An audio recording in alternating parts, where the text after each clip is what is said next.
Imagine stepping into a grand medieval castle at the stroke of midnight. The great hall is dimly lit with flickering torches, their smoke curling upward toward the vaulted ceiling. Long wooden tables stretch across the chamber, covered in fine cloths, polished goblets, and silver platters stacked with food that glistens in the candlelight. The air is heavy with the scent of roasting meat, spiced wine, and fresh bread, mixed with the unmistakable smell of sweat, hay, and wax that clung to every medieval gathering. It is not a time for quiet prayer or peaceful slumber. It is the hour when nobles indulge in one of the strangest traditions of the Middle Ages, the midnight feast. While the peasants of the land are curled up on straw beds, hungry and exhausted from the day's labor, the lords and ladies of the castle gather for an extravagant meal that begins when most of the world is asleep. These feasts are not just about eating. They are a display of wealth, power, and even rebellion against the rhythms of nature. Only those who had more than enough could afford to dine at such an unnatural hour, and the strangeness of the timing made it all the more memorable. Eating at midnight was a declaration. We control time, we bend the natural order, we rule even the hours of darkness. The origins of these midnight feasts are as fascinating as the events themselves. The tradition borrowed heavily from older customs. The Romans had their wild Saturnalia, feasts that ignored social order, while the Byzantine court kept late-night banquets filled with strange spectacles. As medieval rulers sought to prove their own dominance, they borrowed these practices, turning night into their stage.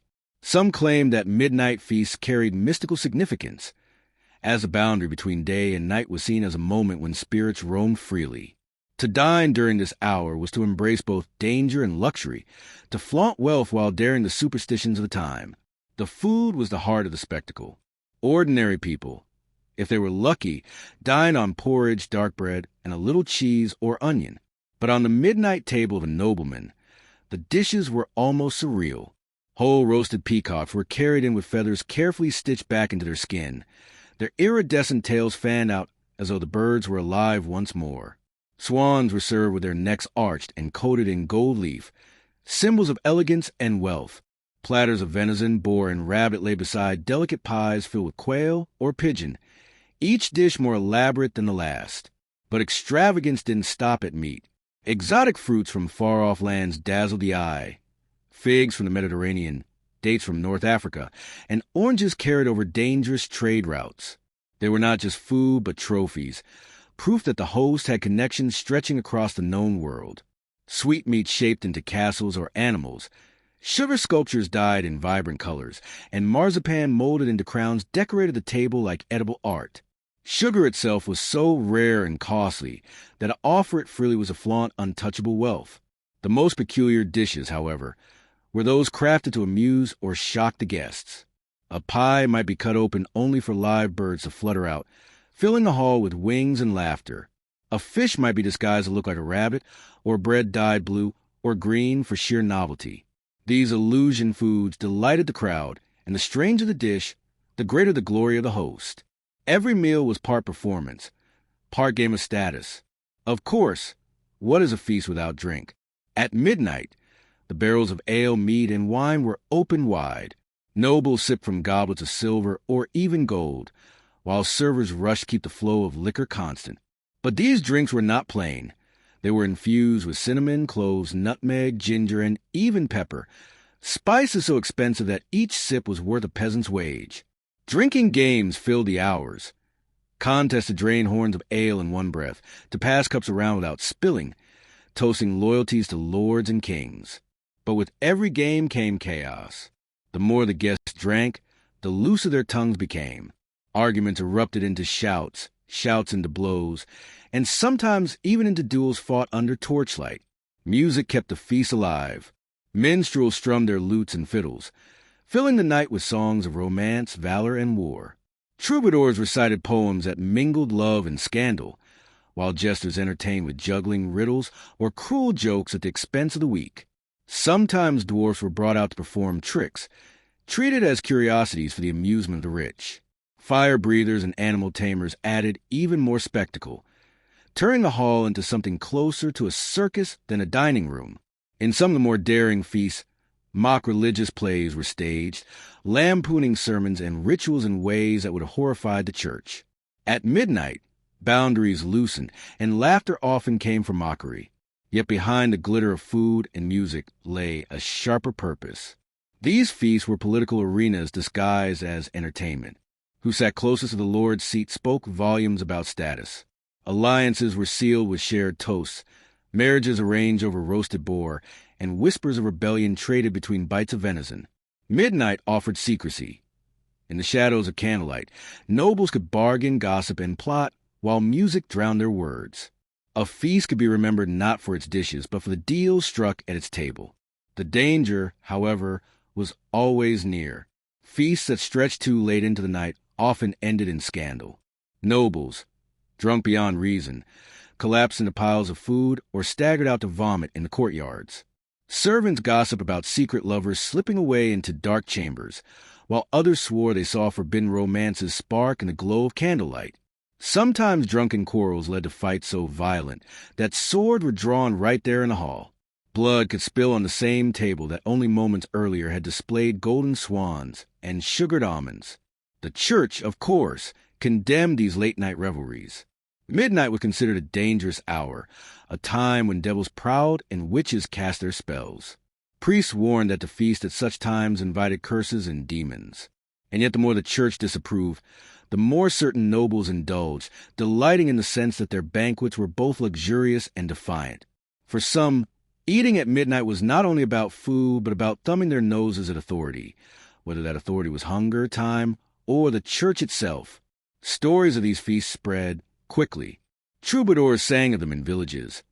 Peasants whispered of the endless bread and meat, and travelers carried tales of the strangeness from one court to another. For the poor, who struggled even to see meat once a year, the idea of nobles feasting on gilded swans in the middle of the night was almost too outrageous to believe. To them, the midnight banquets were not only bizarre, but a cruel reminder of the gulf between their hunger and the gluttony of the ruling class. And yet, for the nobles inside those candlelit halls, the feasts were unforgettable experiences. Each dish, each song, each scandalous laugh carved itself into memory. These were not just meals. They were performances meant to echo in stories long after the last cup was drained. A midnight feast was a statement of power, of wealth, of daring. As midnight feasts became more popular, their rituals grew more elaborate. The start of such a banquet was not simply sitting down to eat. It was a carefully staged performance. Guests were first invited to wash their hands in basins of warm water, scented with roses or herbs, a symbolic act of purification before touching the food. The host or a priest might offer a blessing, though in the more unruly gatherings this was ignored or mocked. Seating itself was a statement of rank.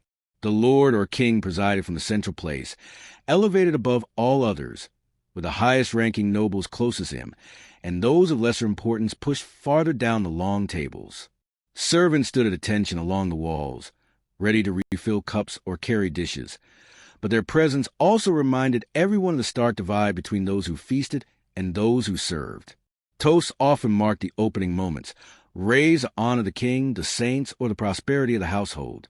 But in truth, these gestures masked the competition simmering beneath the surface. Hosting a midnight feast was never simply about food.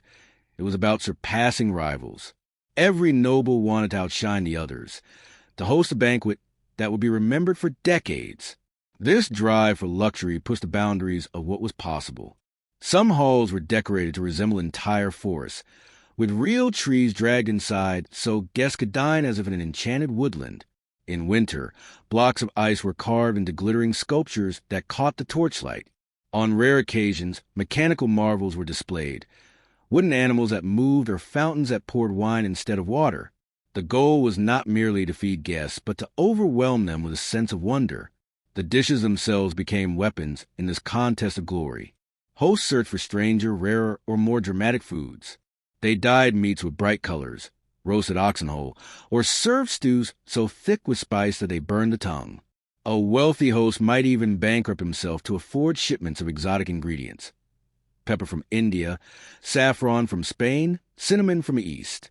To offer these in abundance was to declare that one's coffers were bottomless, that no expense was too great for the sake of spectacle. But it also carried risk. A feast that failed to impress could bring humiliation. Guests might whisper that the dishes were ordinary, that the entertainment lacked flair, or that the host was losing wealth. In a world where reputation was everything, such failure could cripple one's standing as surely as defeat in battle. Strange customs gave these gatherings their unique flavor. The boar's head ritual, for example, was a celebrated moment. A massive roasted boar was carried in with song, its tusks gilded, its jaws stuffed with apples, as guests cheered. Salt held its own symbolism. Where you sat in relation to the great salt cellar marked your importance. To be above the salt meant honor, while those seated below the salt knew their place. Eating, too, was performance. Forks were still rare, so guests used knives and hands, tearing meat and sharing communal bowls. Bones were tossed casually to the floor for dogs to gnaw, while greasy fingers were sometimes wiped on servants' hair or clothing, a humiliating reminder of status. Superstition clung to every part of these night feasts. Midnight was believed to be the hour when spirits roamed most freely, and to gather then was to dance with fate. Some nobles claimed their banquets honored their ancestors, feeding the dead with the aromas that rose from the table. Others whispered that such indulgence tempted demons, inviting illness or curses. Priests condemned the practice as devilish, warning that nothing good could come from excess in the witching hour. Still, the allure of the forbidden made the feast irresistible. For every noble who feared them, another reveled in the danger, wearing superstition as another jewel of power. Stories of famous midnight banquets revealed just how extreme they could become. In France, one feast hosted by Charles VI ended in disaster when performers dressed in flammable costumes caught fire, nearly killing several nobles. The so-called Feast of Fools transformed entire cities into stages for parody, mocking the church with drunken plays and turning priests into jesters for a night. The Dukes of Burgundy became infamous for their banquets, where illusionary foods and lavish entertainments reached heights unmatched in Europe. During the Crusades, returning knights introduced spices and strange dishes from the Middle East, shocking European palates with flavors they had never encountered before. Each story carried both awe and warning, tales of wonder laced with scandal and ruin. Yet beyond the food and spectacle lay a deeper symbolism. A midnight banquet was more than indulgence. It was a declaration of power. To eat at such an hour was to show mastery over time itself. To gorge on meat and sugar while peasants starved was to prove dominion over famine. To stage plays and music was to demonstrate culture, refinement, and control of art. Even satire had its place, mocking rituals or authority in ways that hinted at rebellion, while cloaked in laughter. Every act at the table spoke in symbols, and the audience, whether noble or servant, understood the message. But the dark side of these spectacles could not be ignored. Excess brought consequences. Nobles who overindulged suffered from gout, obesity, and other illnesses, their bodies ruined by the very feasts that displayed their wealth. Fights between rival families could ignite into violence, with blood spilled on the same tables that glittered with jewels and gold. Poisonings were a constant fear. A goblet of wine or a sugar cake might conceal a deadly plot. Guests watched one another closely, knowing that betrayal could strike at any course. And always outside the castle walls lingered the peasants, hungry and cold, who looked upon these feasts as symbols of cruelty and greed. To them, the midnight banquets were not wonders but insults, reminders of their endless hunger. Over time, the Church's warnings began to gain traction. As Europe moved toward the late Middle Ages, rules of etiquette and restraint tightened. The Renaissance brought ideals of refinement, moderation, and balance. Midnight feasts, once wild and chaotic, became more staged, more controlled, less daring. Instead of reckless indulgence, they turned into opportunities for display without scandal, still grand but stripped of their raw extravagance. By the 15th century, many of the wildest traditions had faded, remembered only in chronicles and stories. What remained were echoes, fragments of a time when night itself became a theater of excess. And yet, even as they declined, the legends of those feasts lingered. People still whispered of golden swans, sugar castles, drunken duels, and secret romances that unfolded by torchlight. The memory of midnight banquets survived not just in history, but in imagination, passed down through tales of both wonder and warning. They stand as reminders of a world where power was measured not only in swords or crowns, but in the ability to turn midnight into a stage of gluttony, spectacle, and intrigue. To picture such a scene now is to step back into that candlelit hall, where shadows dance across stone walls and music mingle with laughter and shouts. The torches burned low, but the energy of the gathering only grew higher. Every dish, every toast, every